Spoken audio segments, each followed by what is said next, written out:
me how you got started in numismatics.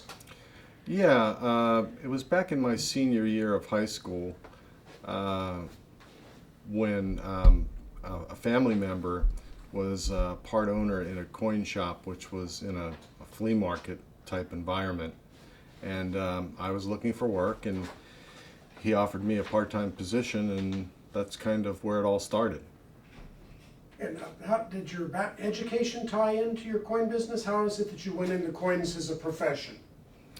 Well, as far as education goes, outside of 3 weeks of college, I just have a high school diploma.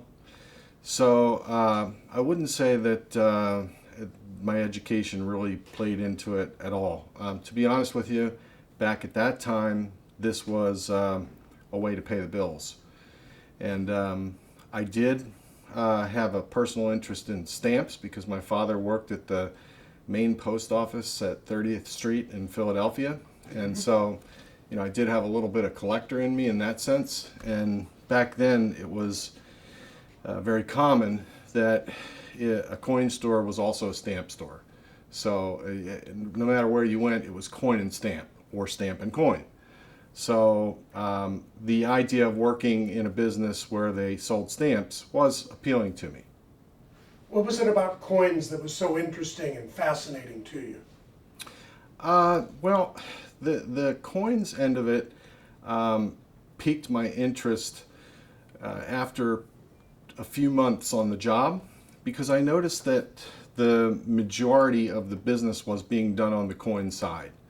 And while I still had more of a love for stamps, I saw that the business, the opportunity, lied more on the coin side of it. So as a result of that, and being a young kid that was looking for a way to make money, quite frankly, I thought it in my best interest to start paying close attention to what was going on in coins and do my very best to learn.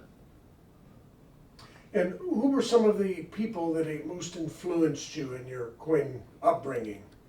The owners of the business at that time were Steve Paradisi, who is my brother-in-law and is married to my oldest sister, and Frank Greenberg. And they are both still in the business today. And of all the areas of coins, which do you find to be the most personally interesting? Well, personally interesting. Okay, that's pretty subjective. What is going to give me a wow factor if I'm holding it in my hand, even though I've turned to the modern coin side of the business at this point, would probably be a fantastic toned, barber or seated coin, or an ultra high relief, the true, the 1907 version, something like that would still send a little bit of a chill up my spine.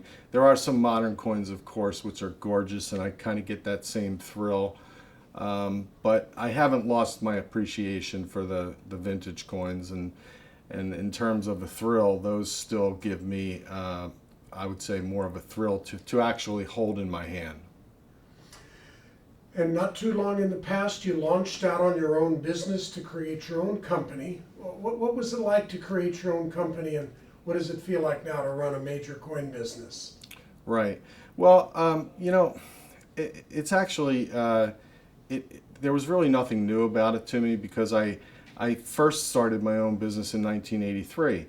I started, as I said, working part-time in 1978 when I was still, which is the year I graduated high school. And after a 5-year, we'll call it internship with that company where I felt I had learned enough to go out and to do it on my own, I first went into business in 1983. So between that time and today, I have existed in business under 3 or 4 different entities, as well as worked for other companies during the same time period.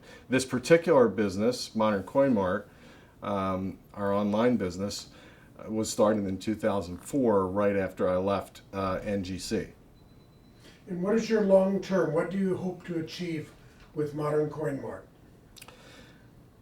Okay, so I feel like we've already achieved a great deal of the goals that I put in place back in 2004.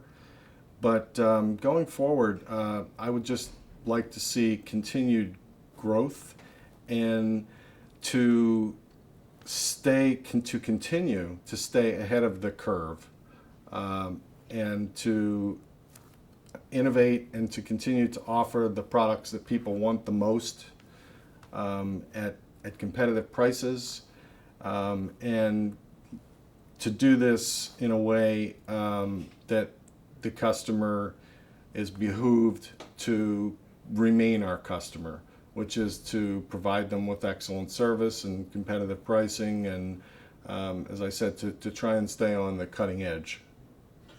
How would you counsel someone to get started collecting coins? I always say collect what you like or what you're most attracted to. We never try to steer anybody. I don't believe in that. So it's obvious that you would first have to have an interest in it. And from that point, a good starting point would be to visit some of your local brick and mortar type operations, which you can find in the yellow pages. And if you can, to attend coin shows. And nothing against the smaller venues, of which there are many, but you get a better flavor for what you might like and for the business and hobby itself if you're able to attend one of the major shows. For example, the upcoming Florida United Numismatics show in January, which is probably the biggest and, in my opinion, the best show of the year. To other young people that are considering careers, how would you counsel someone and what would you suggest to someone about getting a job in the coin business?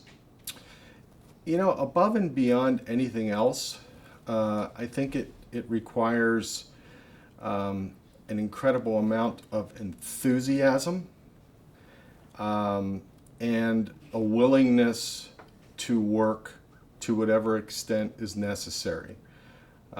Because there's just no getting around an incredible amount of hard work if you want to make this your livelihood. If you want to get into this business, you have to be willing to commit. It can't be something. If you're only in this for the hobby aspect of it, or as a casual investor or something like that, that's all well and good. Once you cross that line and start contemplating doing it as a full-time business, you have to abandon that mentality, and you have to be willing to pour yourself into it. So I would say that commitment, above and beyond all else, is the requirement. Occasionally, you'll see some programs being offered by the ANA. I think they have one, and more recently, the PNG has a fantastic program, which I think you can learn about at pngdealers.com, which are internship programs for young people, where you can actually apply. And if you're accepted, you get incredible opportunities to get exposure to the business in ways that you would otherwise probably be impossible. And when all this is said and done, your kids are grown and gone, you're retired from your business, how do you want to be remembered? I would like to be remembered as the guy that pursued his passion against all odds, and that was one of the hardest working people in the business. John, thank you for sharing with us.